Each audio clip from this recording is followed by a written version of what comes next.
Ozonics Killerwinds podcast, back again. We got the nuke. We got me. I'm just going to say it right up front. I'm just going to get it out of the way. I'm going to address the monkey in the room. I am going to try the best I can to put on a happy face. I told Cole, he's scaring me. I am not happy. Cole scared me a little bit. I am laughing on the outside, crying on the inside. Cole is really good. I get like Cole is right now at very minimal stuff. And Cole is always. I think that's funny.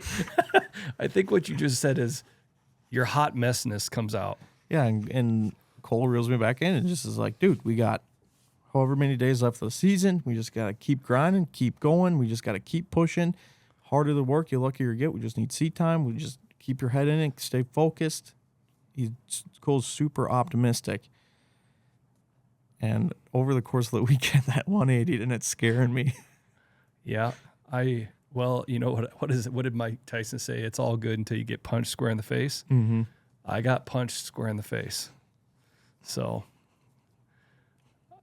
it's funny because I'm not trying to be cryptic about it. We're going to get all into it. Yeah, we'll get into it. We'll get into it. But yeah, I'm pretty bummed right now. Yeah. I'm feeling a little bummed. So before that. So I apologize if you're wanting to listen to a super energetic, happy. This one is going to be just more real. Well, it's good. Real before, but it's not. This is not going to be. I think this could be a really interesting conversation. And like I said, I apologize. I should keep track of a ticker of how many times I say I'm sorry, but I am just a little bit of in a funk. That's all right. So we'll get into it. That's all right. So before we get into that, let's just talk a little bit. I went home for Wisconsin gun season. Yep, opener. Opener. Friday, I went down to the taxidermy, dropped my buck off. That was really fun. That was really cool. And then Saturday, we were hunting, man. Yeah. We were hunting, man. Me and Walt crawled into the blind, snuggled up into the blind, and didn't see a single deer, but it sounded like World War III out there. Oh, I bet. I mean, it's just... Well, not only that, but like it's got to feel... I know what Iowa shotgun seasons sound like, being that it's like a shotgun going off. Yeah. But all of a sudden when it's rifles going off, oh, yeah, that's a whole nother echo. Yeah, it's out crazy, there. Man. It's a whole nother boom going on. Yeah, it's wild. I mean, it's just kind of constant all morning. And it's funny, too. You're like, oh, those guys are doing a drive because it's like you'll hear boom, boom, and then boom, boom, boom, boom, boom, boom, boom. Like, it's crazy. Yeah. It's pretty cool. But anyways, right away in the morning, yeah, me and Dad didn't see anything. But right away, Willie texted all of us, just shot a buck, just knocked down a buck. So I'm like, all right, sweet. Me and Dad were maybe going to sit all day, but I told him, like, I want to go hang out with them. So me and Dad hopped in the side by side. He dropped me off. He went right back and then went and helped get Willie's deer, took some awesome pictures of Willie's buck, his biggest buck ever, nice 8-pointer. And then that rolled us right up into the afternoon hunt. And the spot where he shot it, he's like, man, I mean, they've been having a ton of deer out there and they wanted to kill some does. So, but he's like, come sit with me, and brought the camera with. And he, big mature doe. Oh, well, we had a couple fawns come out first.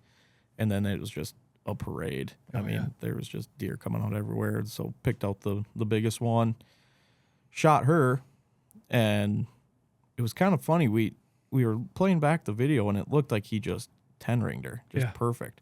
But she made it out of the field, went like 150 yards out of the field. And we're like, well, what the heck? Mm-hmm. And sometimes, when you're filming and you're hitting him with he's shooting a 308. Yeah. And that concussion, when it's kind of hard to see right where he hit it, but it looked like he just 10-ringed her. But we followed blood for quite a ways, ended up finding her, and he hit her back just a little bit.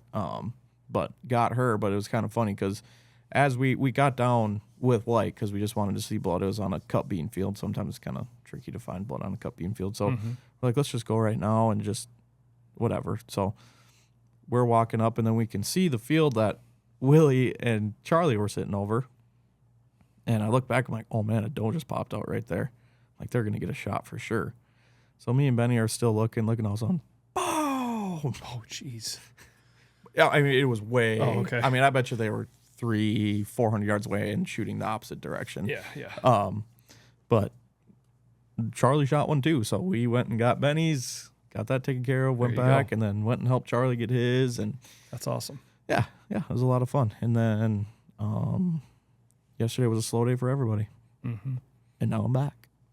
Well, like you said, it's interesting because it feels like in Wisconsin, the rut is a little farther along. Mm-hmm. So it kind of feels like they're definitely down the other side of the hill and everything's starting to slow down. Mm-hmm. But then, and deer are probably a little bit trying to recover, and guys were probably out there just kind of seeing it being a bit slow. Yeah, And then everything gets stirred back up with that gun hunting. yeah, Everything starts yeah, getting moved around. 100%. You just never know what's around the corner. And like you said, I've never experienced Wisconsin gun season. I've heard a lot about it. Mm-hmm. I know what Iowa gun season can be like. Yeah, But it sounds like that can be like almost a whole nother level. yeah, but yeah, and it was kind of fun too. We did just with our group that was at when we did the raffle and stuff. We did a buckboard and a doe board. Oh, there you go. I didn't get in on it just because I'm like, I'm not gonna hunt it all. So Yeah. but it was $30, $20 went to the buck, $10 went to the doe. So we weighed up Benny and Charlie's does. Charlie's ended up being a buck fawn.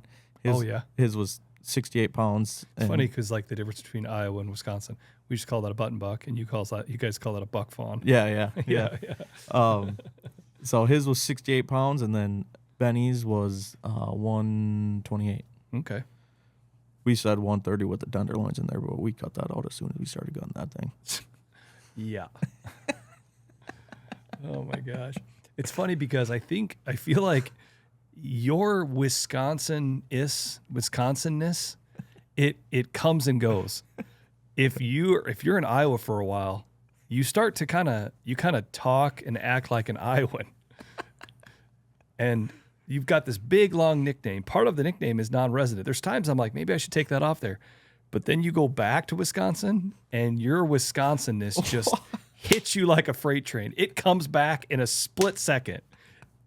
And it doesn't wear off. What? It just doesn't. It's just funny because it's like if you were it's almost like if you were from the South and you moved to North Dakota, eventually your O's would start to change, right? The y'all would go away. You would stop calling everything Coke and it would turn into pop, But if you went back for one day and you came back to North Dakota again, you're right back at it again. And you're just Wisconsin-ness, it's like it's in full bloom after a big weekend. Well, I mean, it's And then true. on top of that, the Packers absolutely just ground stomp the Vikings, just pounded them, Yep. embarrassingly pounded them. So you had a full Wisconsin weekend. Yep. Watch the game down at Zips. Yeah. And I'm just giving you a hard time. I'm not trying to sound critical. I think it's awesome. I just think it's funny because like it's just so funny. Explain how this buckboard and doe board works. Buckboard is just biggest buck, no minimum. Biggest buck, no minimum. You put in so much, and then whoever wins gets the pot. Gets the pot. And Okay. then same thing with the doe. Yep. Biggest doe, no So minimum. green score on the buck, Yep. and zips. You only got one person taping, right? Yep. Zips taping. Zips taping. Yep.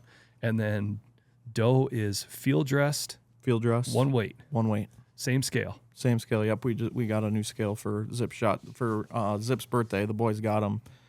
His three boys got him an electric Ooh. deer hanger or whatever. Yeah. Could be zeroed and just made perfect. Mm-hmm. So we got it all zeroed out and weighed them on there. It's kind of fun. But yeah. Yep. So Benny's on the board. I think honestly the three boys are the only ones that have anything on the board so far. Interesting. And it's interesting because the one thing I will say, it sounds like with Wisconsin and Iowa that has become more of the theme the last bit is a lot more sitting and a lot less driving. Yeah. Like we were at the was it last year, the year before, we went to the Ventura annual DNR meeting. Year before. Yep. And they talked about that deer drives in Iowa, the number of people doing deer drives is down. Yeah. There's a lot more guys that are sitting in blinds, sitting in tree stands, almost like they're bow hunting, but they got their gun with them. You know what I mean? And the days of deer drives and push-in sections and things like that. There's a lot less of that. Yeah. I don't know if it's just like that generation is just kind of aging out, and the younger guys or whatever it is, or just the number of people gun hunting or whatever, it's just kind of shifted. Yeah. I don't know if it seems like, I don't know. And I'm saying this based on no exact numbers.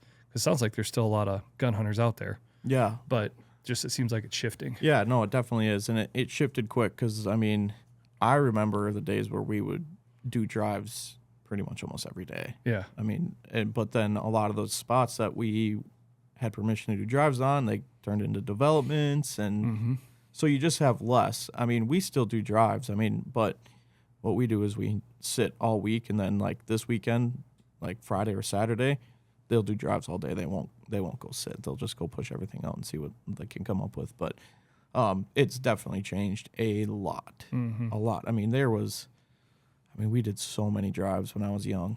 Yeah. So many. I mean, and it was kind of fun because, I mean, you just call somebody that you know, hey, what are you doing today? Well, not much. Well, do you want to drive your woods? Yeah, sure, let's do it. Yeah. Go meet up, go do a drive, and then call the next guy. But it's just different now. Yeah, yeah. Like I said, and you and I are kind of in a little bit of a different generation. You know, like when I was a teenager and in my early 20s, you were like really little. So when I was a kid, that's all it was a lot of deer driving. When I deer hunted during the gun seasons, I would sit, and we used to bring old sleeping bags, and we'd tuck up in a sleeping bag, and we'd sit next to a tree all day. Yeah. We'd do an all day sit, and you would hear shots going all around. You'd have maybe guys walk by, and we just continue to sit there because it just seemed like deer were getting pushed around, and there was a lot of driving going on, a lot of, and we used to call it like pushing, a lot of deer, pushing deer. And then, you know, at the end of the day, there was a couple spots where everybody knew guys were going to have stuff hung up. Even if you weren't a part of the group, you would see guys that pull in and shine their lights and go over there and walk through and look just to see what deer hit the ground. Yeah. This is pre-trail cameras. Right. So you didn't really know. Yeah. You know, maybe there was a rumor of a guy that had seen a buck, a nice 10, but the story would grow. His antlers wouldn't, but the story would. Yeah. So, and then, you know, speculation of, you think that's that 10? Well, they shot it out there in the flat, you know.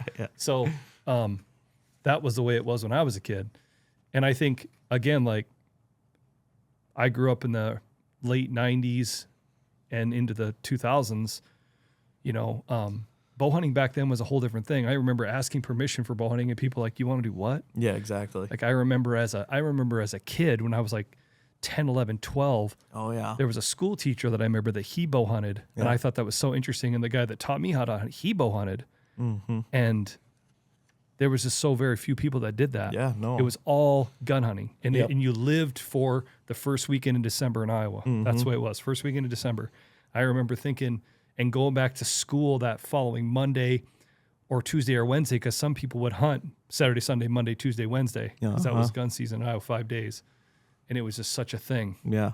But yeah, it's just interesting. No, that's the story from everybody. You know, all the majority of the people that are, you know, down at Zips and stuff, they're all Zips buddies, so they're quite a bit older, but they talk about that all the time. Like, man, it just used to be so different. I mean, you could go and bow hunt anywhere, really. I mean, you just have to be the first one to knock on the door, you know? But yeah, and we call drive shove and brush. Again. Oh. Or just go shove a little brush. Oh, it's so funny. Yeah. No, Johnny, my Uncle Johnny, he still lives in the old days. He hates it every single day. Let's go push something. Let's go push something. Oh, yeah. Like, nah, not today. Yeah. Well, even as a kid, I remember there would be spots that I would hunt that I would walk through, whether it was in the winter or the summer or the fall, and guys would just leave buckets. Yeah. They would have a bucket, and they would just leave it next to the tree, and that bucket just sat there all year round. White bucket. There it was. Hey, and that's what they would do. Okay, we're going to push this. Hey, yeah, you know, walk down that, you know, go down that creek and then up to the right, and there's that bucket there. And that's what guys would do. That's how they would, on the bucket. That's what they would do. They would, or they would go sit the buckets in the morning, and then, okay, about 9 o'clock, we'll get hold of each other, and then one guy would start pushing across or whatever. Get them running. Yeah, and it's just so funny It to is. think about that stuff. It is. Yeah. But yeah, no, it's just a really fun weekend to be home. I mean, you hang out, tell stories from the year, and then oftentimes you hear the same 6 stories that you've heard for the last 10 years straight, but it's still good. Hey, you know how they have to say, when in doubt, exaggerate. Yeah, exactly. Yeah, it's the same story, but it's changed every single year. Yeah. That's funny. Yep. Oh, that's funny. Well, that's good. I'm glad that, so Charlie got one. Charlie, Benny, and Willie got one. That's awesome. Yeah, this is the first year that I'll say all 4 of us, me, Charlie, Willie, and Benny, shot bucks. Yeah. It's the first year ever that we've ever done that. All 4. Yep, because Charlie shot a nice one early, right before we went to New Mexico. Yep. So that was kind of a bittersweet moment because I didn't get to go home for that one. But then Benny shot one 2 days before I shot mine, and then Okay. Willie shot one on Saturday. Oh, yeah, right on. Yep. Yeah, that's awesome. Mm-hmm. So it was a great year. Yeah, I'd say so. Mm-hmm. Dang. Yep. So Okay. What'd you get into this weekend? Oh my gosh. It's just so odd because, like, again, what Nick said at the beginning, I texted him or I called him this weekend. I was like, hey man, I'll just give you a bit of a forewarning. I'm like I'm not in a real good mood. And I didn't know what to say. And I'm not in a good mood now. And it's weird because this doesn't happen to me. I'm usually like the eternal optimist. Yeah, that's what I'm saying. That's why I said at the beginning of the podcast, it's scaring me, man. It's really bothering me. It's really bumming me out. So I had a really, really good weekend and I had a really frustrating weekend, but it's really, let's talk about kind of a rut report, how things looked last week and kind of what we thought or what I thought. So we had talked about last week that it felt like, I mentioned this over the last few podcasts about breaking November down into kind of 3 sections, 1 through 10, 10 through 20, 20 through 30. I felt like 1 through 10 and 20 through 30 were going to be the best times. Mm-hmm. I felt like 10 through 20 that the deer were going to be locked down. And I have had a little discussion with a few buddies. You've had a lot more discussion with friends and people than I have. But I felt like last week, before we did the podcast, what we're hearing is everybody saying, oh, rut's over. Oh, man, it's just all behind us. I didn't feel that way. Yeah. Even with another guy that I know that hunts real hard and I have a lot of respect for, even he was like, man, I kind of feel like it's all shutting down. And I'm like, dude, I don't think that at all. I think they are locked down is what I think. Part of like that was because we have cameras on scrapes, and scrapes were great in the pre-rut into end of October, in mid-October, late October, and then all of a sudden, the first couple weeks of November, they all went dry as a bone, which is indicative of the peak of the rut. Yeah. And then all of a sudden, but after the podcast last week, all of a sudden, what I had said before, I'm like, the scrapes are going to get hot again. They're going to get hot at some point here, and they hadn't. Well, now all of a sudden, now we got does checking on scrapes. We got bucks checking on scrapes again. Mm-hmm. And so, and I'm just like, there's just no way. There's still good time left. I talk a lot about November in the teens, and I just felt like that. But I also felt like that 20 through 30 of November was going to be a great opportunity. And I felt like what I thought is what I saw play out. Mm-hmm. Now, again, is that because that's what I think and so that's what I was looking for? But I can't deny like what I saw. And what I saw was what I thought I was going to see. If you saw a doe, you saw a buck. Mm-hmm. I still saw a lot of bucks locked down on does. If there was a doe, there was a buck. Doe, buck. Mm-hmm. The bucks that I was seeing like out in the open were the young bucks just not knowing what was going on. Just, it's the rut. What am I doing? Where am I going? You know what I mean? Type thing. But it felt very much like we were still in the middle of it. And what I was hoping for was getting to that point, that zombie walking that I kind of describe, where it's like the does are getting done and the bucks start walking back around. And that's definitely what I saw. Mm-hmm. So, yeah. I feel like looking back at last week, it was the best week for me by far of the rut, by far. And we've been out there, mm-hmm. it felt like in the pre-rut, there was a lot of deer walking around. We were seeing a lot of bucks on their feet. We were seeing does, and it got really awesome. And then we got into like the first part of mid-November. It locked down hard, and all of a sudden, it just felt like it was by pure chance and luck if they were going to walk by. And you kind of like hoping to get lightning in a bottle, and it worked for you. You know what I mean? It's like, okay, we got to get butts in the seats. We got to do all-day sets. Let's get out there. Yeah. And it worked. Yeah. And then it felt like, okay, now we're hoping for this post-rut. Buck's still looking really hard, and can we get lucky? And that's definitely what played out.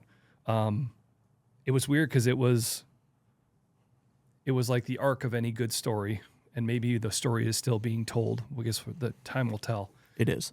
But I had a really good weekend, and then it got even better, and then it went back down.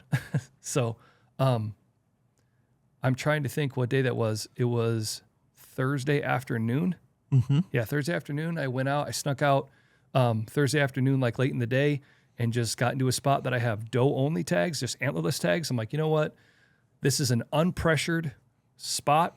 I'm like, this will be a really good telltale to see what's going on. I hadn't been in there in like 3 weeks. Yeah, it's been a while. Yeah, it's been a while. I hadn't been in there. When the last time I was in there, there's tons of leaves. All the leaves are gone. I'm like, I'm just going to sneak in late in the day.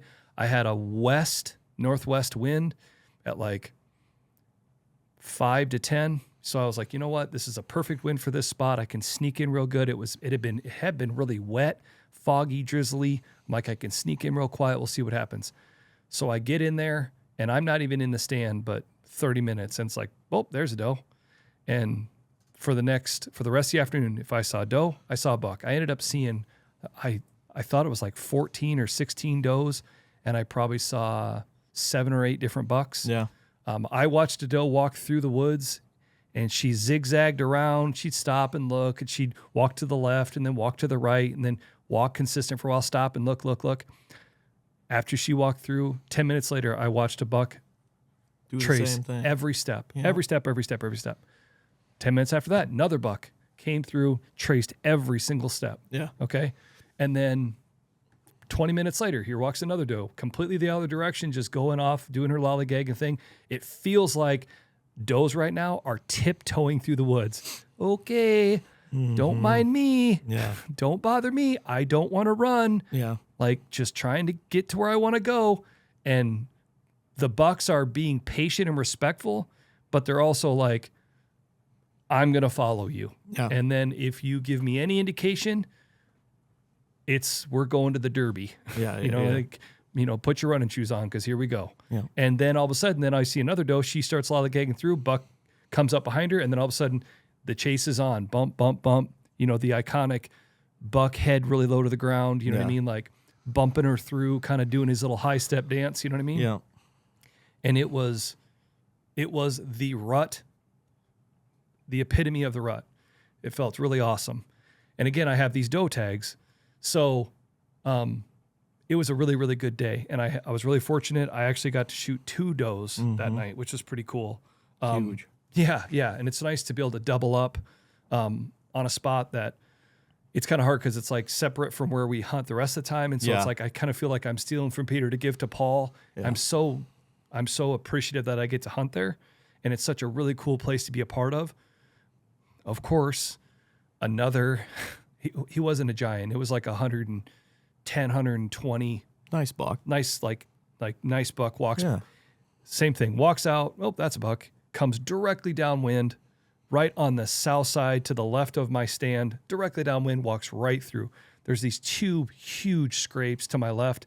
There's not a leaf in them. I'm looking at them in the binoculars, not a leaf. Rubs in every direction I can see, just bright. You know what I mean? Like, okay, yeah, those have been freshly like destroyed. Polished up. You know what I mean? These scrapes don't have a leaf in them, not a leaf. I'm like, okay, yep, it's definitely on in here. You know what I mean? And it's November in the 20s now. And so about 4 o'clock, this medium-sized doe, she comes out to my left, which she's going to get directly downwind when she gets in my shooting lane. And I'm ranging. Her coming, there's basically kind of 2 trails. This trail split. She's either going to walk down this 20 trail or she's going to walk out to the like 27 trail or like the 30-something trail. Mm-hmm.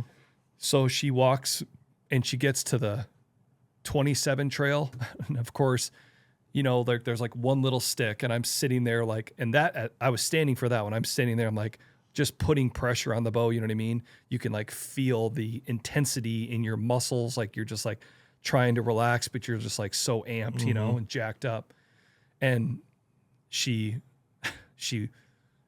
wanted to walk, but then she could tell it was just it's so insane how they have that like sixth sense, you know? And so finally she took those couple more steps. I drew real nice. She was walking. I maxed. She stopped, settled my pinning really good. I had it set for 27 yards. Here we go. She had taken a half a step, so she was quartering away. Her leg was forward. I'm like, jackpot. I still hit a little back from where I wanted to, but it was quartering away and went up into everything good. She ran 50 yards and just dumped. I'm like, heck yes, you know. Buried the arrow in her front right shoulder. The arrow was sticking out, you know what I mean, on the left side. She ran around. She kind of did the old stop, and then she just plunk, fell right over. I'm like, that's awesome. So I'm super stoked. Of course, that kind of lit the woods up, you know what I mean? And like deer kind of like ran off in like a couple different directions. There was deer around. Yeah. And they obviously hear the bow go off and she runs over and falls over, and that's not supposed to happen. Yeah. So these couple does, they're looking really hard, and couple does like walked to the south and went away. And then right at last light, it was like sunset was like 4:45, and this is at like 5:10. It's just getting to low light, you know what I mean? Where I'm like, okay, this is going to be about where it's going to be. This big mature doe with 2 yearlings walks out, comes down the same trail, and I ranged ahead. Okay, what are you going to do? She's going to come right down the 20 trail. I'm like, perfect. And so she comes out. I draw back. I didn't have to stop her. She stopped, and I just held it low on her chest. I'm like, okay, this is perfect. Her leg was straight down and just 10-ringed her. Yeah. There's a little marsh behind me. Well, she spun and she ran through the marsh. And I'm thinking, oh, please don't die in the marsh. Like, please get through. And she was like really like high stepping through there. You know what I mean? Like she was just getting, you know, she just got through the marsh, and then she started to kind of crappie flop. And I'm like, oh, okay, perfect. And then she fell right over. And so, yeah, that was pretty awesome. It was nice to get 2 down. It was interesting because the coyotes are yipping and howling all over the place. So I was a little nervous about the coyotes because I've had coyotes get on deer quick like that before. Yeah. So I got down, I field dressed the both of them. They were probably about 150 yards apart. Perfect. So I went to the one, the farther one, the bigger one. The second one, I went to her first, field dressed her, then went to the first one, field dressed her. And then I left a jacket, I left my Fanatic hoodie on the one, and I had my booties on the other.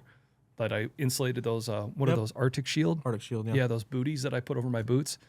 So I kind of spread those on the other one. I'm like, it's funny. I'm like, all right, coyotes, be cool. I'm going to run to the truck. I'll be right back. Don't mess with these guys. I'm like, please. So I rallied back to the truck, got the deer cart, went back in there, and they were not meant to be taken out together. The bigger doe was big. Yeah. She was big. She was like that one that you shot. Yeah. She's big. Yeah. You could tell she was a big, old, mature doe. Yeah. And the other one was a nice deer too, but it dwarfed it. Yeah. So, got them on the cart. I used these gear ties, got them all tied down, and made the huff out of there, which was not fun. Yeah. And that took me like an hour and a half, hour and 45. And luckily it was a perfect night, super calm, no wind. It was like 40 some degrees, so it felt really nice. Yeah. And got them, I hushed them, so that was cool. So I felt like it was on. I'm like, this definitely feels like we're still, and that's what I thought it was going to be, and it definitely was. We were still in the middle of it. And so on Friday afternoon, I was thinking the same thing. I was like, you know what, I'll just sneak out late in the day. And so I got out later than I wanted to, but we're working, right? And it's busy. So it's like trying to sneak out. So I sneak out on Friday afternoon. I'm walking down this thing we call the tongue 2-track. And there's this kind of ridge that wraps around, and we've got the double on the tongue and the single on the tongue right there. And on the left, we've got a couple stands. And I was kind of going round and round on where to go. It was it was like a north wind, but it was kind of blowing a little northeast, northwest. It wasn't really doing anything specific, just kind of north-ish. I was like, I think I'll go to the flat. So I sneak down the tongue road, and I'm walking down the tongue road, and I see, just as I'm walking, like from the left, I just cut this awesome deer track. I'm like, geez, look at that. I mean, it's a little wet out there, but I'm seeing other tracks. And then there's this big track. I'm like, it stopped me. I'm like, geez, oh, Pete, look at that. I'm like, golly. I'm kind of gawking at it. And you know how I am. I walk slow and I stop and I look around and I stop and walk. And I'm looking at this deer track. I start walking again, not probably 20 yards more. And all of a sudden, to my left, a doe stands up. And I'm like, it stops me. I'm like, whoa, hey, what are you doing? As I'm looking at her, another doe by the creek, she kind of runs up towards the double in the woods. I'm like, okay, there's a lot going on here. I'm like, okay, hold on a second. And and I looked back to the doe on the right, and all of a sudden, there he is. Brutus stands up right there. And we're not 50 yards apart through the brush, but I can clearly see his rack, clearly see his brows. And he didn't even look at me. He was really focused on that doe. Well, when he stands up, she bolts. And he just, I don't even think he looked where he was going. It was like, she's going that way, I'm going. And he just bum rushed through the brush. I mean, there was no like dip, dodge, duck. He just went. Yeah. And it was, and then they were at the top and they were out of sight. Well, I was kind of at the bottom of the tongue. Well, instantly I'm thinking, are they going to run? They're going to get into that open field. Are they going to run to the north of the field? Are they going to run to the west? Are they just going to go down this tree line? So I started running down the tongue towards like the double ladder. Cause I'm like, if I can get down there, I'll be able to see if they cut across the field. Cause that would be nice to know. Or if they're cutting to the west, cause if they cut to the west or cut to the north, that would be big. Yeah. Or just to know where they went. Yeah. So I go down there and I'm looking, and I stood there for probably 10 minutes and they never cut across. I'm like, okay. I'm like, well, that to me would mean that they're somewhere between the single ladder and the ski hill. Yeah. Which is all on us. Yeah. And there's just this ridge of just thick, nasty brush, which is kind of a bedding area. You know what I mean? So I guess we say we never have any bedding, but it's not some place that you consistently see deer. It's where you see deer when this time. Yeah. You see bucks that try to push deer into here. Push them into it. To be left alone. It's not necessarily year-round bedding. Nope. It's just a spot that... It's the Rudd Hotel. Yeah, exactly. Yeah. You pay by the hour. Yeah. Yeah. So, yeah. So it's like, okay, you're in there. That's good. That's good to know. So I thought. So I go get in the flat, get up in there, get all set up. Okay, here we go. Not an hour goes by. It's like 3:30, and I see a doe walk out of the Rudd Hotel, and I'm like, okay. So I'm just glued onto it, glued. I'm like, come on. And sure enough, there he walked out. So there's Brutus, right out in the middle of the field, 150, 60 yards away. So it's weird when you're hunting together all fall. Like I'm hunting with you, I hunt with Jet, and you're kind of out there by yourself. So like instantly I like called you. I'm like, hey man, this is so awesome. Like this is pretty exciting. You know what I mean? Like it's really cool to see how this works out, Yeah. And the doe was, of course, leading me on because she was facing right at me, and then she'd walk, and I'm ranging her, trying to range her through the trees, can't get a range, but I know roughly where they are. So she would walk 10, 15 yards towards me. Then she'd kind of walk farther to the north out in the field. Then she'd walk a little bit back, and then she'd walk towards me. From then till dark, she bedded down in the middle of the cornfield 3 different times. And Brutus would walk over to her, be very respectful. He would get probably 10 to 15 yards from her, and he would just sit there and wait. It was funny to watch, too. He kept getting on her downwind side. The wind was out of the north, and he would get on her south side, and he would just stand there. And then, like, they were out there by themselves for a bit, and then all of a sudden, here comes Mr. Dink City. He walks out. Here comes Mr. Forky Buck. He walks out, and they weren't respectful. So Brutus would go to the one buck trying to get, hey man, he kind of like walk and kind of turn the sideways, little ears back, and the one, okay, and he'd run off. Well, the other one would be like, there's my opportunity. And he would just bum rush right at that doe. I mean, run right at her, get her up on his feet, and she'd run off. And then he'd chase that buck off, and then she'd stop and she'd bed back down. And then okay, you're all good to go. And then he'd mosey back over to her, and they'd stand there and wait. And that happened twice for sure, where he had to like chase bucks off. Well, in the middle of this, I'm thinking, just come my way. Yeah, like, exactly. Like I'm like telepathically like trying to tell these little bucks like go to the east, push him to the west. Yeah, like, exactly. Push her this way. Come on, come on, come on. Well, they ended up pushing off to the east. So right at dark, the last time I could see them, the best I could, was they were on the fence line to the east. And she was right there, and it was thick, and I knew he was there. I had a couple does that moseyed through the woods near me, you know what I mean, by themselves. And then right at dark, like a little buck. Actually, before that, a buck kind of came through right behind the camera and, and then lollygagged back off. And so I'm like, okay, this is awesome. Like, he's in here. This is really good. Like, it's kind of stunk that I bumped him like I did. But if I would have gone to the single ladder and if I would have been on the top, I would have bumped him the same way. With the wind out of the north, especially, he was to the south. Like, out of all the places that you were going to go sit, you were going to bump him at some point. Yeah. It's like, I mean, and hindsight's always 20/20. Yeah, could have I have like gone over towards the crossroad, gone to the co-op, and then come down in? But then you're bumping a bunch of woods that you don't need to. That feels like the easiest way and the safest way to get down in there, the way that we do.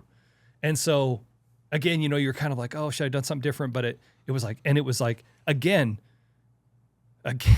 like, it's such a weird feeling to be like, you get close to him and then you have to walk away. You get close to him and you have to walk away. Drive an hour west. So then now we're talking Saturday morning. And the wind was going to be out of the south on Saturday, the south-southwest. So we talked about this a lot, that I feel like this season has been, okay, let's not overthink it. Let's just take what we're kind of given. Let's just kind of keep it simple. And, even like I said, I live and die by the ozonics. I've seen it work, just like when I shot those two does. Yeah. They were directly on the downwind side. Like, like that wouldn't have happened without that there. Like, that buck right before bumped a doe right through, and they both walked through and didn't think a lick of it. Right on my south side, like 100% there. You know what I mean? And like, so I believe in it, but I also think you have to be respectful of the wind, And so it's like, I knew that on a south wind where I needed to try to be was the river. And in the back of my mind, I'm like, they're over on that east fence line. I don't know what happened during the night. I'm watching the cameras like a hawk, but I don't know where they are, So, and it's just like, well, you start over again. So let's just start over again. So I sneak out there on Saturday morning really early, get in there real nice. It's been wet. It's not frosty. It's just wet. And I sneak into that double ladder. We've got a double set for filming out of and like doing photos and video stuff, but I don't really need to be in that by myself. This double ladder is really, really handy, and it's like a condo up there. Like a Cadillac. Oh man, it's so awesome. Super nice. That stand has been up there for a while too. I don't know what brand it is. It's all nice. Rusted out, but it's like so rusted out that it's like solid as a. That doesn't make any sense, but it is. It's so super awesome. solid. It's so oh my awesome. gosh, it's so I awesome. love That that spot. stand, how the seat folds up and down, and it's got the rail that you can bring over the top. And I'm a big guy about putting like ghillie netting around the front, and that gives you a little bit of cover. I just really like it. And I just like too that the floor goes all the way to the tree. So All the way to the tree platform is and huge. all the way out to the ladder. Platform is huge. It's a huge platform. Yeah. Gives you a ton of room for activities. So, and you put a nice seat cushion on the seat, and then you're really in business. Yeah. I got a double seat cushion for Jet and I. Anyway, so south wind, sun starts to come up, slow as all get out. I'm like, golly, like as much activity was yesterday. And I'm like, and again, what I felt like I saw was what we had talked about was there's going to be these few does left. And that's, for me, that's indicative of all of a sudden when you see one doe, you're not just seeing one buck, you're seeing 2 or 3 bucks. You're seeing every buck that's in the area is out there cruising, checking. And when they stop, when they hit that trail, they really bloodhound it down, you know what I mean? And try to figure out what's going on. And that's what I was seeing. I was seeing that when I shot those 2 does, and I'm seeing that on Friday afternoon, the same thing. I'm like, okay, there's still a few does left, still in the game here. Does it feel like it's going to take a bit of luck? Yes, but at some point, like, and I'm starting to see bucks kind of zombie walking a little bit here. Like, we're seeing a few bucks. We're like, what deer is that? Like, I haven't seen that deer before. So like all that's going on. It's like, here we go. Saturday morning hits and it's slow. So then of course you're like second guessing everything. And like, gosh dang, what is going on? This is like the perfect day. Perfect day for me means nothing to a deer. But sun comes up. It's like 7:00. Right from the Rudd Hotel, walks out a little forky buck. I'm like, okay. Well, what does he do? Again, I was sitting straight west of them the night before looking at that. Well, now I'm across the field looking at a different angle, but I watched that forky buck walk out, and he walked all over that field. Yeah. Back and forth. Just sniffing. Oh, yeah. Sniffing, nose to the ground. He'd pick his head up, and he'd look all around real hard. He'd look back down. He'd sniff. Well, then what does he do? He goes right over to the fence, right where they were. And I'm like, okay, all right, where did they go, guy? Like, where'd they go? Where did they go? Well, he jumps the fence, and he goes to the northeast, over down to the river to the northeast. And I'm sitting on the river. And you're thinking, come on, baby, let's go. Come on. I'm like, okay. That's where they went. That has to be where they went. Are you guys still over there? Are you over there? Because if you are, I'm here waiting for you. Nope. But it's slow. Yeah. That's the only deer I see. So I'm like, okay. So I'm, you're trying to stay locked in. You're tired. I've been running hard. Mm-hmm. So you're just trying to keep yourself not dozing off. You know what I mean? And you're just kind of like looking around and da-da-da-da. And like, I'm just like, I'm impatient. Let's go. And sure enough, like I glass that guy and he went off into the trees way down there and I'm barely seeing him, you know what I mean? And then I'm looking to the right and I'm looking into the gap behind, you know what I mean? And like trying to really pay attention to that and looking at the tongue and looking down over into the southeast corner. I'm looking at everything and I look to the left and there he is. There's Brutus walking right at me. And yeah, that'll be something I'll never forget. There's been a couple vivid memories with him thus far, seeing him cross the river 100 yards behind me, 120 yards behind me through the water, walking behind a doe. That was pretty cool. Yeah. But I'm look up and there he is, and I kind of just see through the trees. And at first I was like, oh, big deer. But then I looked and like he kind of turned his head and I was like, okay, yeah, that's him. So I just instantly put my binos down, stand up, grab my bow, nock an arrow, or I already have my arrow nocked. I put my release on. I instantly grab my rangefinder. I know the yardages, but I'm like quadruple checking, Yeah. And I'm looking at the rows, and I'm like, okay. Oh. And he's still down there a ways. Yeah. But he's walking steady. Like he's like walking steady. He's not running, but he's not like lollygagging. Mm-hmm. Like you can see him, like he's like, I want to go that way. Marching. Yeah. So he kind of comes out and he's like 100 something away. And I'm like looking at the row he's on and I kind of like line it out to where he's going to be. Well, there's my 20, there's my 30, there's my 40. I'm like, he's just past 30. I'm like 34, 35. I'm like, okay. So I just turn my sight. I'm like, okay, I'm using single pin. I'm like, here we go. That's the number. Here we go. So I'm standing, kind of like with my back to him, like hugging the tree. It's wide. So I'm kind of standing up against the Y. I'm looking and I'm coming like this. And so here we go. I draw my bow. I settle in perfect. Everything felt great. Like felt really good about my form. Felt good about where I was at. I'm following him with my pin. I'm like, okay, he's quartering to me. Now he's broadside. And I'm like, and he's not stopping. So I mack at him, like what I thought was loud. And he didn't stop. So I macked again and he didn't stop. Then I macked like I was a herd of sheep. You know what I mean? Like I'm like, meep, meep, meep. And he just never stopped. And he didn't even lift. I mean, no, and he wasn't bothered. No. And like the crazy thing is we'll show the video. We have a trail camera just to the right of that. Yeah. And you can see him just walking at a steady pace right by the camera. It's not like he was walking slow. It's not like he was walking fast. He was just kind of walking along. Yeah, he was just walking. But he wouldn't stop. And in my mind, like I was like, I'm not shooting him walking. Mm-mm. And at 34 yards, I am not shooting him walking. No way. And so, no way. Yeah, it was a really weird feeling.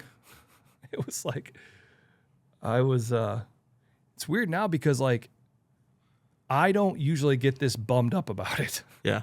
And like you said, I'm the eternal optimist, and I try not to take it that seriously. And I don't think that's even the right way to say it. It's not like I feel like I'm taking it too seriously. I just feel like, golly, you know? And so then he walks over to the fence line. And I knew if I tried to make any type of noise, like he was right there, that was going to be way too much. Mm-hmm. So he got like through the fence on the other side of the fence, where then I was like, I don't know why, but in my mind I was like, if he gets on the other side of the fence, I feel like he'll feel more comfortable or something. So he got on the other side of the fence. So then I grunted at him. That's smart. He stopped on a dime. Yeah. Vroom, cranks his head around. So I wait, you know what I mean? And I grunt like straight down, you know what I mean?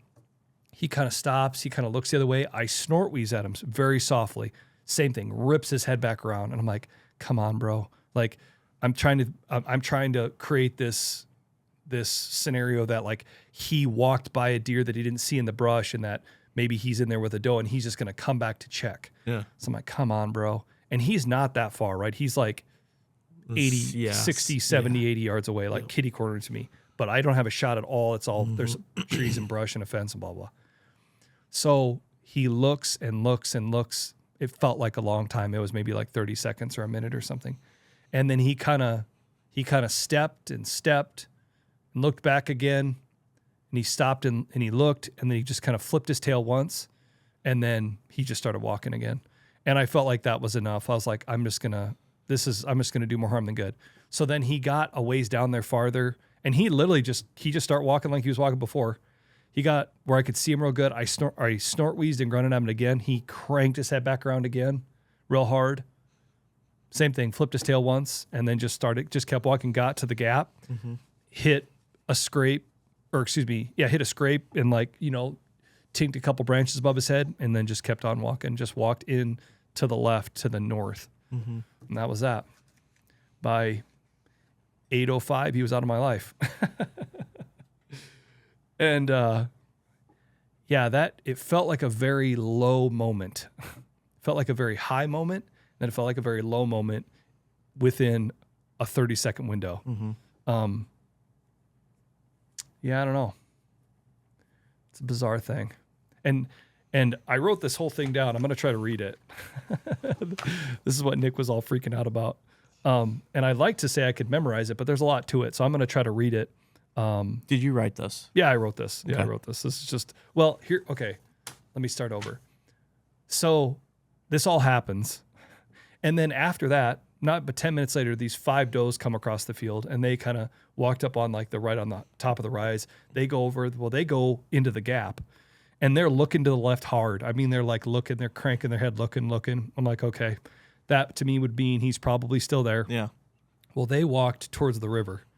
I'm sorry, he walked to the south. They walked to the north. Okay, gotcha. Yep. Well, then they walked to the south. Sorry, they walked to the north. Then they walked back to the south. And then 10 minutes later, they came back to the north again. I was like, okay, he must be in there. They're going to go that way. So, but I was just mentally, I was pretty fried. I was really, really pissed, actually. Yeah. And I'm just like, and I remember I think I called you. I'm like, I'm out of here. This is stupid. Yeah. I'm like, I'm frustrated. I'm going home. And as I was saying it, I'm like, okay, that's not what I'm actually going to do. I'm just throwing a pity party now. And I also knew that I was pretty frustrated, and I wasn't going to be worth anything to anybody. Yeah. Especially my wife and kids, or anybody that I would run into in public that would cut me off or turn in front of me on the highway. So I felt like the safest place for me to be was probably right in that tree stand. So I sat there all day and just sulked in it. And in the back of my mind, I'm thinking, well, he's right there, man. he's right there. I have a 0% chance feeling that he's coming back, but you never know. So I sat there till dark and actually saw a buck bumping a doe to the east Again. at 11:30 in the morning. Really? Hard bumping a doe, running her hard. She came across the fence. She got to probably 2 yards away, and then they went straight across the field to the south to the Rudd Hotel, into the ski hill, and then up and whatever. And they never came across. Yeah. And they didn't come back out at dark. But then again, right at dark, all those 5 does and a couple other does, here they come moseying back across, right back out in the field, and had a couple walk by at like 40, but again, getting really, really towards dark. Yeah. Really kind of standing cornering 2 and then would be broadside. I'm like kind of putting pressure and then they would step cornering 2 again. And I wasn't doing that. Yeah. And honestly, I was kind of feeling like, okay, are you going to come back out? Yeah, exactly. If I shoot one of these guys, I felt like I was only going to do that if it was a really high percentage good shot. Yeah. And then I'm thinking back, I'm like looking back there a ton, being like, okay, are you going to come back across here? And he never did. Yeah. And those does actually pretty much right up about that, all that happened, they really were like, we want to go that way. So they really hustled and they got all like pretty much across the field where I could get down and get out of there. Sneak out, yeah. What felt like very innocently, you know what I mean? Yeah. And so, but yeah, so I had a lot of time to think about how the whole thing played out. And I kind of came up with this crazy analogy of kind of how I feel and what I think sometimes bow hunting can feel like. So I'm going to try to read through this. Bow hunting whitetails, it kind of feels like a game. It feels like a game that the deer don't know that we're playing. Okay? And we as hunters have to follow certain rules set by the state that we're hunting in a lot of times. But a lot of those rules in most situations are self-governed, are self-enforced. Does that make sense? The deer have rules too, but the only rule that they have is that there's no rules. Okay? And this game feels a lot like Battleship. The game Battleship, you ever played Battleship when you were a kid? And the only way that it feels like you win is when you have Battleship, you have 5 ships on each side. And the only way to win is if, by pure chance, you put your battleship in the exact same spot as their battleship at the exact same time. You follow me? Yep. Feels like a very, very slim chance. But all the while, you can also move the pieces whenever you want. Yeah. So it almost, maybe it's not even Battleship, maybe it's chess, right? It's interesting because I feel like we pick the game and the deer set the rules, but the winner and how you win or lose isn't really fair. Okay? If we win, we harvest a buck of a lifetime. If the deer win, they die. Yep. If we lose, we go home and we come back the next day and hunt. If they win, they walk 100 yards and 5 minutes later, they're trying to survive whatever's around the next corner. So it kind of feels very much like an unfair game. Yeah. Does that make sense? Yeah. I'm super bummed that I lost, but in a weird way, a very small part of me is happy that he won. Does that make sense? I don't know. I'm crazy enough to keep hunting really hard the rest of the way, but I'm smart enough to know that I probably lost the game. Does that make sense? And so, I don't know. It's really, really bumming me out. So then, just because I am how I am, and Tatum hates this about me, I really like numbers. I like getting into numbers. Strap in. Okay, so this is the depressing part. So, there's a lot of AI out there. You can ask AI, Google AI, ChatGPT. I'm a big ChatGPT guy myself. Let's talk about Battleship. Okay. How is the game Battleship formatted? When you play Battleship, you got 2 Battleship boards. How many scenarios, how many different dots are there on Battleship? 100 spots. 10 by 10. It's 100 spots. So the thing I was wondering, I thought, gosh, because I really do. I feel like this is a game of Battleship where I set my pieces, I set my ships, the deer set their ships. The stands. Yep. The stands, their location of where they are, whatever that might be, where I'm hunting, where they're bedded down, where they're walking, where I'm sitting, the doe that they're chasing, the day, the weather, the temperature, the humidity, day and night, all this stuff, all these variables. We each set our pieces. The only way that I win is if by pure chance I set my piece on my side exactly where they set their same exact piece on their side. It's the same location.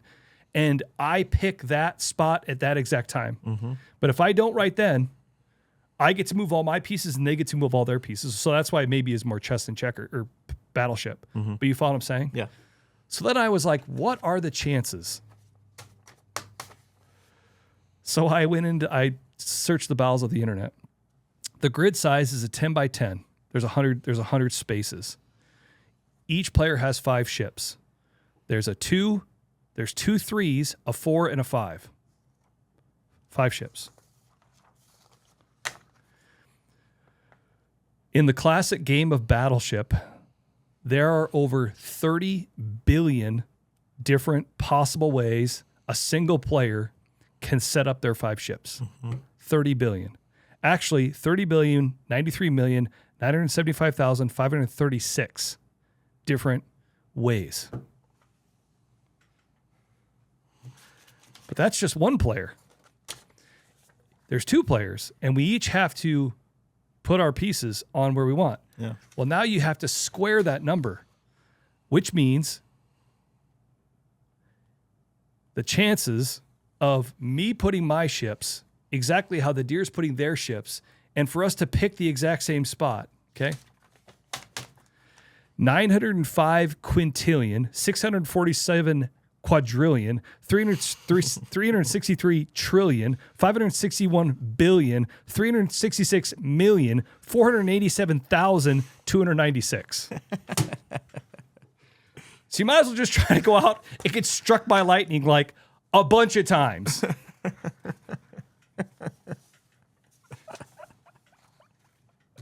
So yeah, I feel like the season's over. It's not over, dude. Like I said, I'm crazy enough to keep hunting hard, but I'm also smart enough to know that I don't feel like his ships are even on the board. Dude, I don't even think. And you know what? And now, and I don't know what the thought that came to mind is punishment. It's not punishment, but now guess what? Now there's a new player. Guess who that player is? Mother Nature. She's just not going to be very friendly. Okay. If you look at the weather's going to say, hey, guess what? Now you're going to earn it. Because now it's going to be 12 degrees, high at 20, with a 30-mile-an-hour wind. Oh, and by the way, which wind isn't great for you? Northeast? Yeah, we'll give you a bunch of those. We're going to do a bunch of northeast wind. That's just what you need, northeast wind. That's what we're going to get. So, needless to say, I'm in negative town right now. And like you say, it's a really bizarre feeling because I'm really thankful that, I'm really thankful for the opportunity. Does that make sense? And like, you've heard me say this a million times. Shooting a whitetail does not make or break my season. I think sometimes this whole whitetail hunting thing can become a very materialistic thing. I don't ever want to be that way. I don't ever want to be, I hear people say, and you've heard people say this too, that's my deer. Those are my deer. They're nobodies. You follow me? They can, unless you're hunting a high fence and you bought them, you know what I mean? Like, they're nobody's deer. They're no more mine than they are yours. They're no more mine than they are the neighbor.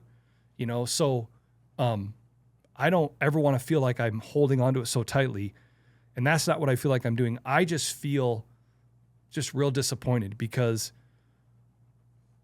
I don't know. I feel like, and maybe it's still coming, but you heard me. I said this a lot this year. And I really believe in the manifesting part, right?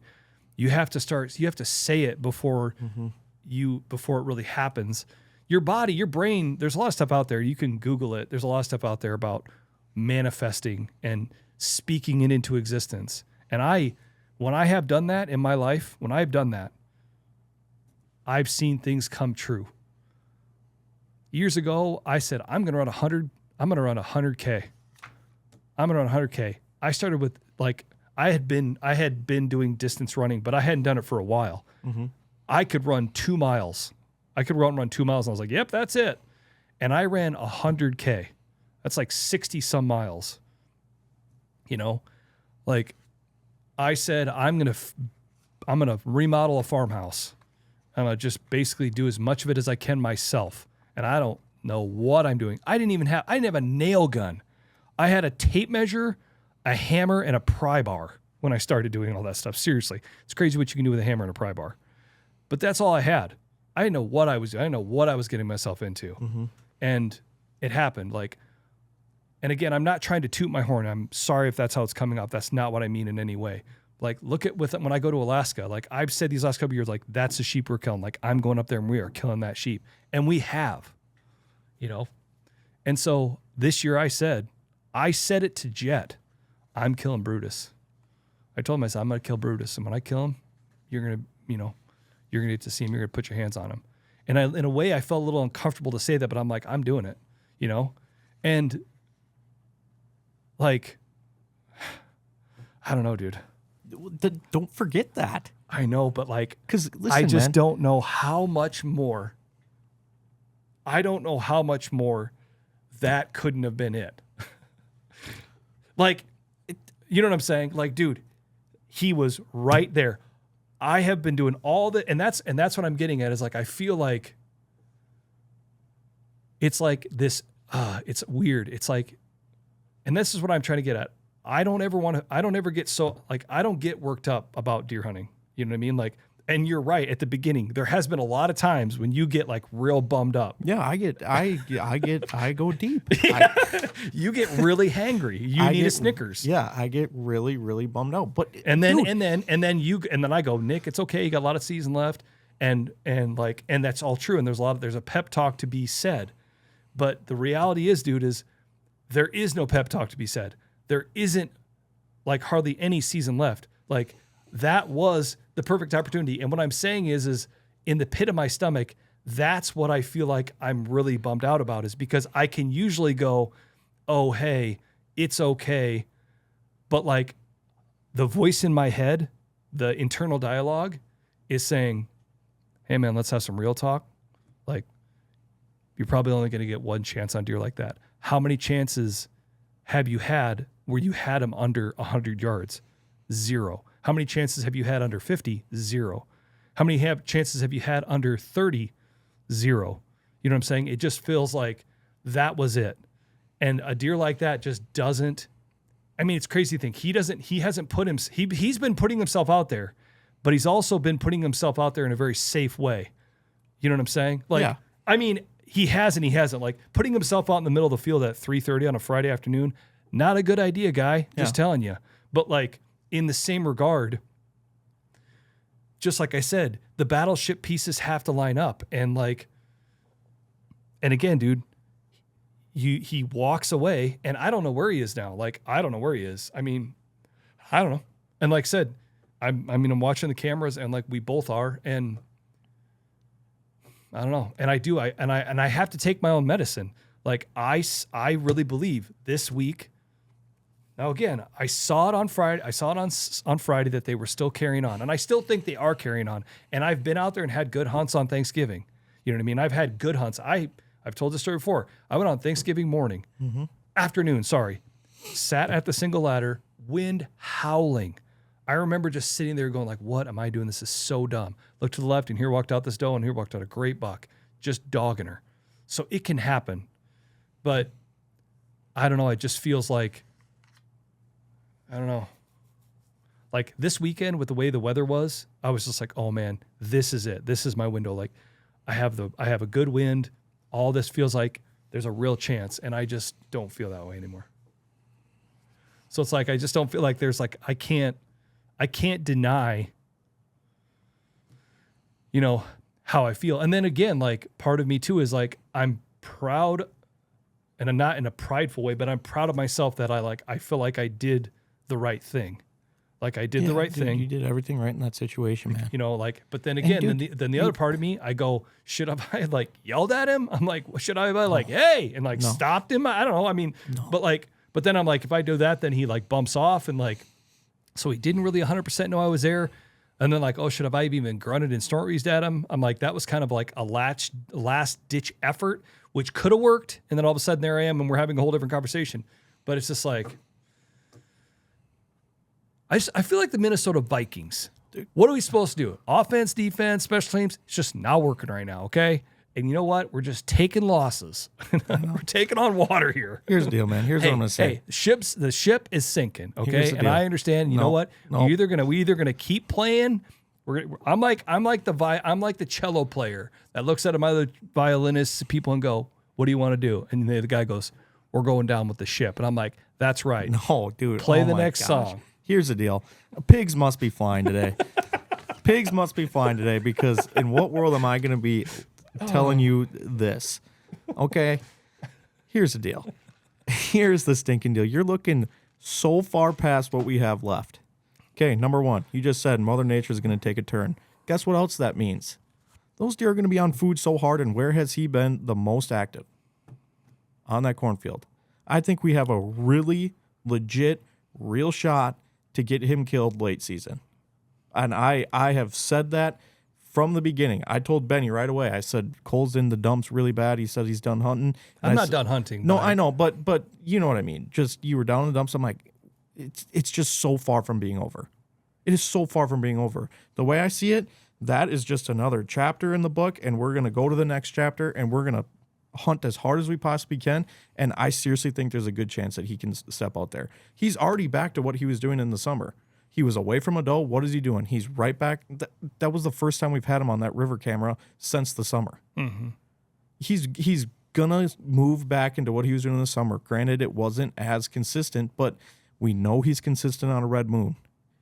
We know that every time on a red moon, he was down in that corner. Mm-hmm. And we're going to be able to hunt that with a muzzleloader, with a bow, however you want to do it. It's so far from over, dude. It's so far. And another thing, too, is, like I said, dude, it's just another chapter. And we have a lot of chapters with this deer. There's no way we don't want that to be the last page of the book. We got to make sure that is not. Because, dude, there is so many people that are not listening to this, maybe listen to it. If you are, thank you for making it this long. But yeah, sorry for the negative town. But here's the thing, man. Dude, you've had an unbelievable season. Think of all the bucks that you've seen. You put me on a great buck. Dude, you've seen so many great bucks. You've had all these encounters with Brutus. I've seen Brutus in person one time. You've seen him how many times now? 6?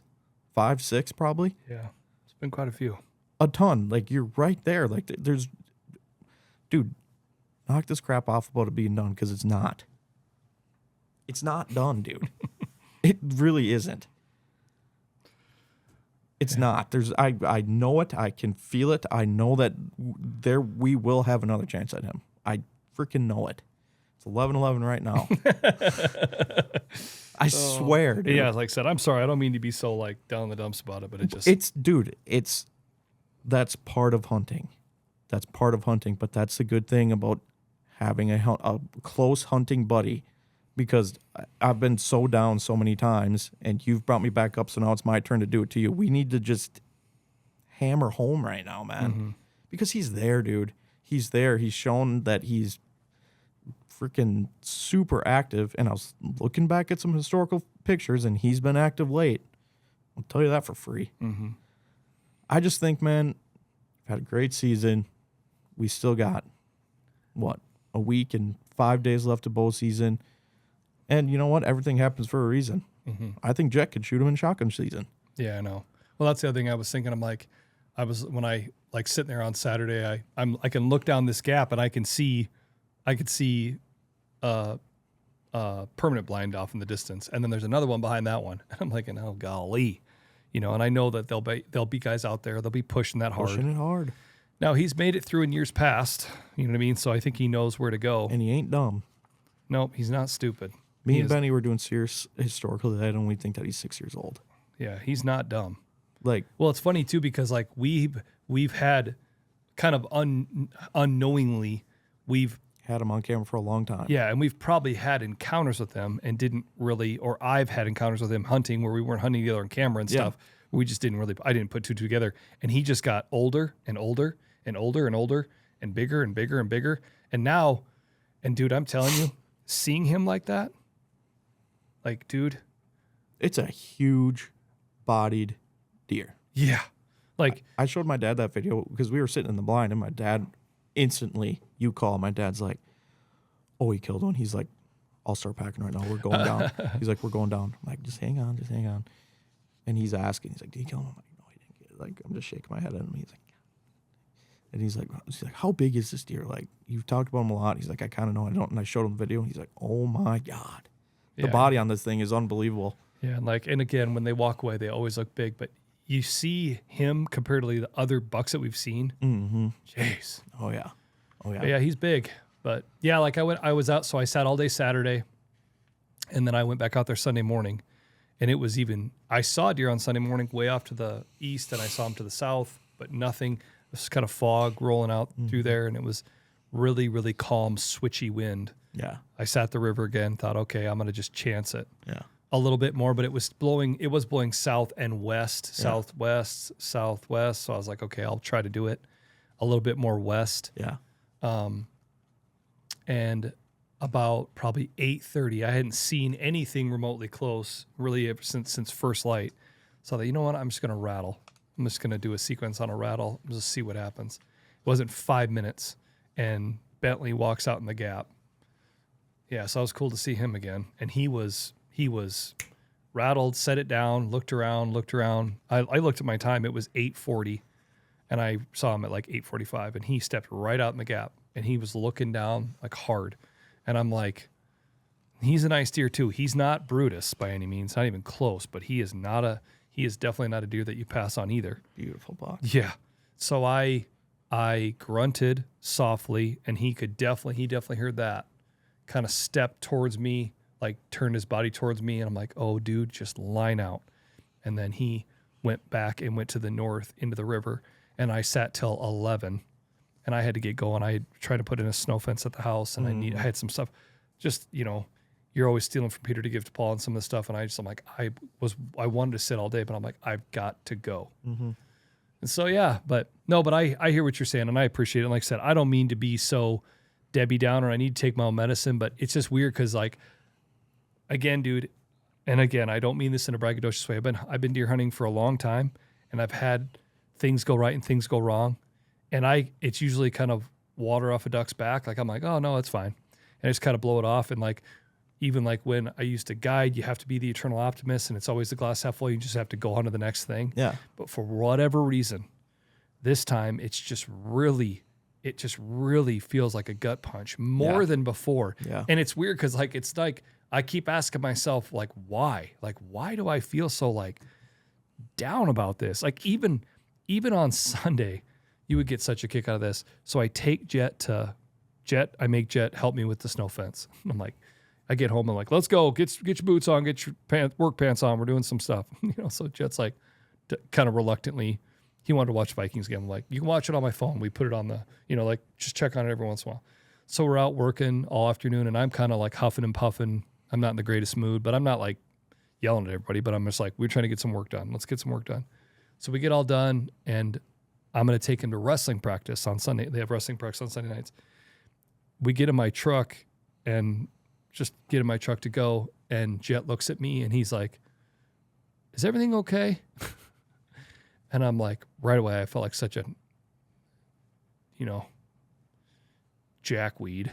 I'd say something else, but I'm more trying to keep it PG-13. I just felt like such a dingling. I'm like, and I hadn't told him, and I was like, well, actually, Jetty, I had a chance at Brutus on Saturday morning and got drawn, and he walked through, and I macked at him. He wouldn't stop, and I wasn't going to shoot him at 34, 35 yards walking like that. And you just could see like the look on his face, but it made me feel pretty proud too. Cause he was just like, he's like, well, that's okay, Dad. Like, and he's like, you can't control the weather and you can't control the animals. It's like he's literally like saying everything that I've said to him, And he's like, 'cause- it's okay. It's okay. And he's like, I understand. I would be sad too. And I wondered, because like I got home on Saturday night, and there was like no food in the house, and I was like, not happy. So I like made some deer hamburger helper, ate that quick, turned on a little bit of college football, Formula One race was on. I'm like, yep, don't care. I was in bed by like 8:50. Yeah. And like, me, I'm like a midnight type guy. Yeah.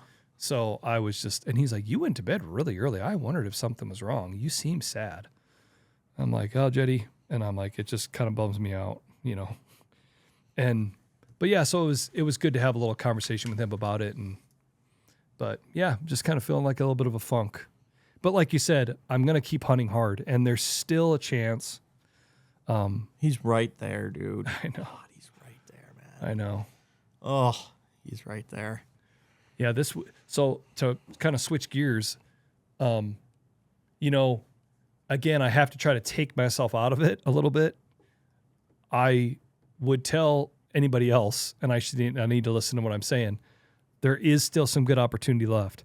I will definitely say that the rut in northern Iowa, it's far from over. It's definitely not. We're not in the peak of it anymore, but there are definitely some does that are still in. Yeah. And the bucks are definitely interested.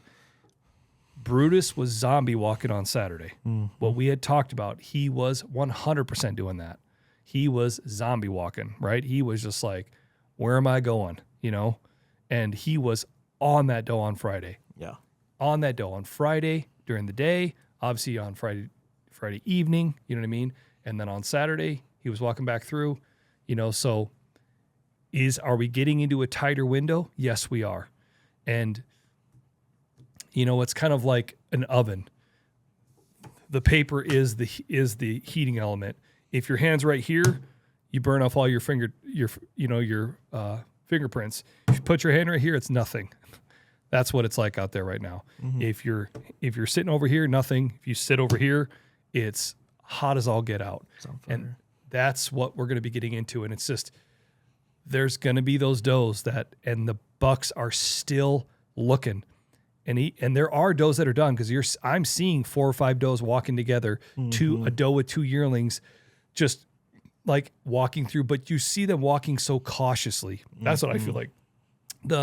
The mannerisms of the deer right now, they're very like, it's not like the summer. It's not like October where they're just like, oh, I'm a doe, I'm cruising through. They're cautious and they're instinctively trying not to put themselves in harm's way. But right now I feel like they're like tiptoeing around. Does that make sense? Yeah. It's like they're getting out and they got to eat and drink and everything else, but they don't want to be bothered. Right. And so there are definitely does that are out, but there are obviously some does that are still in.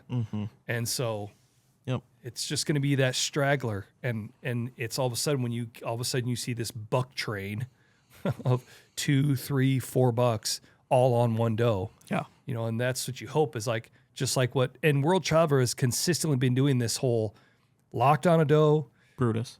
Oh, sorry. Who did I say? World Traveler. Oh, yeah. Yeah, World Traveler. See, I'm on mine. Brutus has done this consistently. Locked on a doe for a day or two.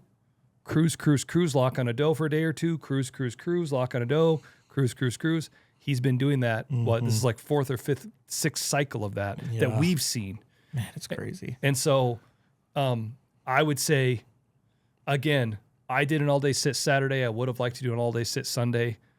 I'm going to try to muster a way to do all-day sits on Saturday and Sunday of this week.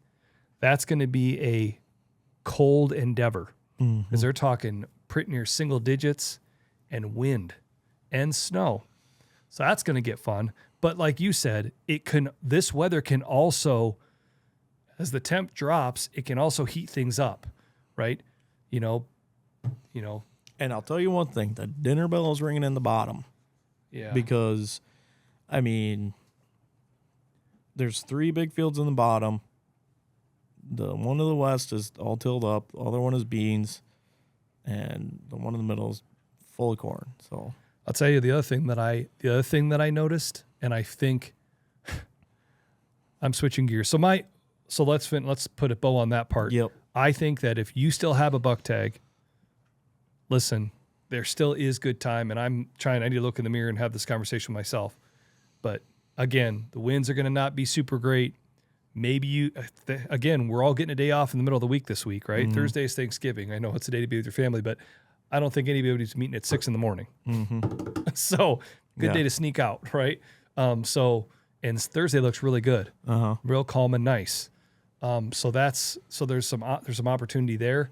And I do think when this weather rolls in and that switches to an east wind, all of a sudden these deer, they're not instinctively going to like where they are or like how they have to walk, because all of a sudden to get that wind in their face and get where they want is different. Yeah. So it's going to be interesting. But to switch gears on the other thing I was thinking about this weekend, I could not stop thinking about it, especially on Saturday.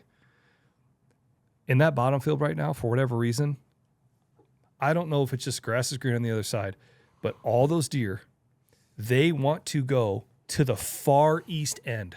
Yeah. When they come out in the evening, they do not want to be where they are. They want to go to the east end. I don't know why, but they want to go east.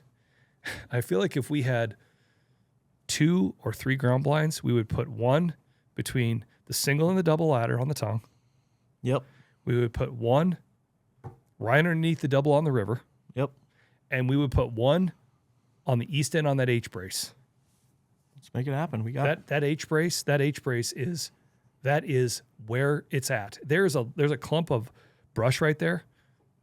They put right in the middle of that. I don't know what it is, but they want to get across. They want to scoot across that field in the afternoons. You know. But I also think the river.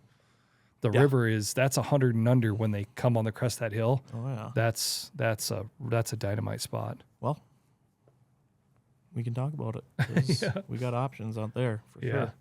But yeah, I'd like to put blinds out and just let them sit. But I also don't like putting up pop-ups and letting them sit because the weather just doesn't number on them. Yeah, no, for sure. I mean, like anything, you leave something out in the elements long enough, like it's just going to get worn out. Yeah, no doubt. So I try to avoid that, but anyway. But yeah, so like you said, it's just like I can tell, even Tatum joking me, she's like, there's just a different tone in your voice right now. Yep. Yeah, I'm just trying to figure out.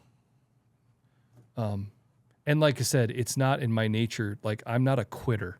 You know what I mean? So like, I'm not a quitter. So and I don't feel like I'm quitting, but I also feel like I'm like a realist, and I'm just trying to be real about what's going to happen. But yeah, no doubt. You never know. We'll see. Yep. We'll see what happens. Time will tell, boys. Get after it. And like you said, the cool thing is it was really, at the end of the day, it was a really awesome opportunity, and it was so cool to get to see him like that. Yeah. It's crazy to think about the time spent honing in on him and getting closer and closer and closer and closer. And it's just crazy to think about. Yeah, no doubt. Pretty crazy to think about. Not over. Far from over, boys. Yep. And hey, like I said, going back to it, special congrats to the boys. They really got after. You guys got after it over the weekend. That's awesome. It's fun to, like I said, I knew you were looking really forward to going doing that, and it's been a hard thing for you because it's like in years past you're trying to fit in seat time, trying to get out there and bow hunt for yourself, and then this happens kind of right in the smack dab where it's like the rubber meets the road. And it was awesome that Skinny Pete hit the ground, so it kind of gave you some time, and you had some PTO, and so it all kind of lined out perfect. Yeah, it worked out so good. And then for those guys to all kill bucks, that's pretty cool, or kill deer, that's pretty cool. So that's just made it for. I'm sure they and your dad and Zip, like they really appreciated it. Yeah, it was a fun time. It was a really fun weekend. Yep. It was it was good to be home and be part of it. Like I said, I hadn't been part of opening weekend since 2021, so it was fun. Been a few years. Yeah, it's been a couple of years, so it was really fun to be home for that, and great to have some success, and yeah. So. And you know what? The other thing you got to mention, haven't even talked about this. We talked about it just a second ago, but we should mention, hey, big week, Thanksgiving week is always a good week. Get a chance to spend some time with family and friends, and remember what you're thankful for. Yep. I think this time of year, I was talking to my wife about this last night, about Christmas and gifts and blah, blah, blah, blah, blah. And, you know, it's like the holiday season, I feel like sometimes we all lose sight of what this is all really about. And honestly, as we were talking about that last night, I said to her, I'm like, you know what? I'm just realizing, like, I like Thanksgiving way more than Christmas. You know why? Because at Thanksgiving, there's no presence, there's no stress, there's no rigmarole. It's just getting together with friends and family, hanging out, having a good meal, and like that's it. Mm-hmm. Like I really like that. Hey, how you doing? Yeah. How are things going? And just having conversations and Right. like I like that way more Oh yeah. than all the presents and blah blah blah. And it's like I Yep. feel like all that kind of distracts us from what it's all really about. Mm-hmm. And so if you get to be with family and friends this week, that's awesome. And safe travels. I know there's a lot of people traveling out on the roads and everything else. So Yep. big week. Big week ahead of us, boys. Yep. All right. Well, let's wrap it up. Another Ozonics Killerwinds podcast in the books. Nuke, me, over and out. Hey, happy Thanksgiving. If you still have a deer tag out there, well, another week and a half to get after it. You Yep. never know. Yep. Be safe out there and see you next week. I apologize for being so sad. Don't need to apologize. Stay classy.